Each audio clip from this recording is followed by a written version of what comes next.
প্রিয় দর্শক, পেয়ে গেলাম একজন কন্টেন্ট ক্রিয়েটরকে। উনি টিকটকেও অ্যাক্টিভ এবং ফেসবুক পেজেও অ্যাক্টিভ। আচ্ছা, কি নাম আপনার? আমার নাম রূপসানা। আপনি কয়দিন আগে দেখলাম যে আপনি টাকা মানে আইফোন নেওয়ার জন্য কক্সবাজারে গেছেন।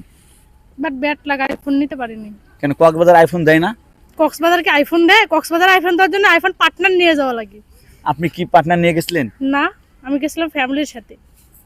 তা আপনি না ভিডিওতে দেখলাম যে আপনি হলো কক্সবাজার আইফোন নিতে যাইতেছেন। এটা ভিউ ব্যবসা করছিলাম। কেন ভিউ ব্যবসা করছেন? মানুষের বোকা বানান ভাই, অনলাইন মানেই হচ্ছে ভিউ ব্যবসা। আপনারা যারা কন্টেন্ট ক্রিয়েটর আছেন তারা কি বলতে পারেন যে ভিউ ব্যবসা করেন না? না, আমরা ভিউ ব্যবসা করি না। না, সবাই ভিউ ব্যবসা করে। আমরা আপনাদেরকে দিয়ে ব্যবসা করি। তো এটাই তো ভিউ ব্যবসা হয়ে গেল না? ভিউ এর জন্য তো এত কিছু করা। মানে এই মেয়েটাকে একটু দেখে রাখেন ভালো করে, মানে আইফোন নেওয়ার জন্য কক্সবাজার গেছে। আচ্ছা, মানুষ তো অন্যভাবেও ভিডিও বানায়, কিন্তু আপনি এই যে আইফোন নেওয়ার জন্য কক্সবাজার গেছেন, এইভাবে মানুষকে বোকা বানিয়ে যে ভিউ কামাইতেছেন, ধান্দা করতেছেন, এগুলো কি ঠিক? ভাই, অনলাইনের কোনো কিছুই ঠিক না। অনলাইনে যে ভিডিও বানায় এটা কি ঠিক? এটাই তো ঠিক না। তাহলে আপনি ভিডিও বানানোর পর আমি আইফোন পেলাম কিনা সেটা দেখতে যাচ্ছেন কেন? না, আপনার কারণে যে অনেক মেয়ে কক্সবাজার গেছে আইফোন নেওয়ার জন্য, এটা দায়ভার কে নিব? ড্রাইভার তারা যদি নিতে পারে ভালো, না নিতে পারলে গেল। আইফোন কিন্তু দেয় না তো তা কিন্তু, বাট আমি নি নাই। আমি নেন নাই কেন? কারণ আমি নেওয়ার মতো পার্টনার নিয়ে যাইনি। হ্যাঁ, এই জন্য। আচ্ছা, রমজান মাস, তারপরে আপনারা ভালো হইবেন না? ভালো তো হয়েছে, দেখছেন না? এটা কি হইলো? হ্যাঁ। এই চশমা চোখে দিয়ে যে ভিডিও, চশমা খুলেন দেখে একটু দেখি আপনার চেহারাটা। আচ্ছা, চশমা দেখি চেহারা রাখছি নাকি? মাশাআল্লাহ, সুন্দর আছি। আর রমজান মাস দেখে তো এই পরিবর্তন, দেখে বুঝেন না? মুখ বাঁধেন না কেন? হ্যালো, মুখ বাঁধলে তো মানুষ আমার চিনবেই না। না চিনলে আপনি কেমন রাখতেন ভিডিও করার এই জন্য? যে লক্ষ লক্ষ মানুষ, হাজার হাজার মানুষ যে আপনার এই মুখটা দেখতেছে, আপনার পাপ হইতেছে না? পাপ তো এমনিতেও করতেছি। তো পাপ করেন কেন? এই প্রসঙ্গে আমার কিছু বলার নাই। না, আপনি একজন সুস্থ একটা মানুষ, যদি বুঝতাম যে না আপনি পাগল, তাহলে একটা কথা ছিল। আপনি একটা ভালো মানুষ, জানে শুনে কেন পাপ করতেছেন?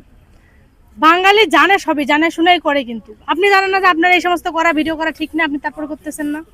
আমি করতেছি আপনাদেরকে শিক্ষা দেওয়ার জন্য। শিক্ষা দিচ্ছেন নাকি ইনকাম করতেছেন সেটা বলেন। আমি শিক্ষা দিতেছি।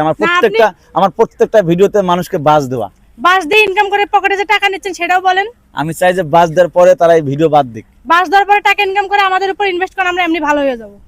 এই যে গাইস, আমি আজকেও বাস দিতেছি, দেখেন এই যে এই মানুষটাকে সবাই দেখে রাখেন, মানে ভিউ ব্যবসায়িক, মানে ভিউয়ের জন্য রমজান মাসে দেন কেমনে আইছে। ভিউয়ের জন্য আপনি ভিডিও বানান, আপনি ভিউয়ের জন্য ভিডিও বানান, আপনি ভিউয়ের জন্য ভিডিও বানানোর পর আপনি ইনকামটা দিয়ে আমাদের ঠিক করেন, আমরা এমনি ঠিক হয়ে যাব। দেখি এমনি বললে কি মানুষ ঠিক হয় নাকি? আমার ইনকাম আপনারা দেবো? আমারই দিবেন কে? হচ্ছে যারা ঠিক না তাদেরকে ঠিক করার জন্য এই করবেন। আমি কি এদের সরকার নাকি? তাহলে সরকার না, তাহলে আপনি ভালো করার দায়িত্ব আপনারা কে দিছে? আমি ভালো করেন না তো। আমি এই যে আপনারা সোশ্যাল মিডিয়াতে এসে পাগলামি না করতে পারেন, এই জন্য আজুরা বাজ দেই ভিডিও। তাহলে আপনি ভালো ভিডিও করেন, আপনি ইসলামিক ভিডিও করেন, আপনি ইসলাম প্রচার করেন। আপনি তো ইসলামিক ভাবে আসেন না, তা কি প্রশ্ন আমি করেন? বোরকা পরে আসছি, এটা তো ইসলামের ধর্ম, বোরকা পরি না আমি। আচ্ছা ঠিক আছে, ইসলামিক একটা প্রশ্ন করি। করেন। আচ্ছা, দিনে তো মানে 5 ওয়াক্ত নামাজ পড়ে মানুষ। হ্যাঁ। আচ্ছা, কোন কোন নামাজে 3 রাকাত নামাজ পড়ে দেখি বলেন? এইটা হচ্ছে যে কি আর চশমা লাগে কয় লাগবো? এটা হচ্ছে যে ভাই স্কিপ করেন। এই হচ্ছে হুজুর, এই হচ্ছে হুজুর, বুঝছেন? মনে রাখবেন কাট।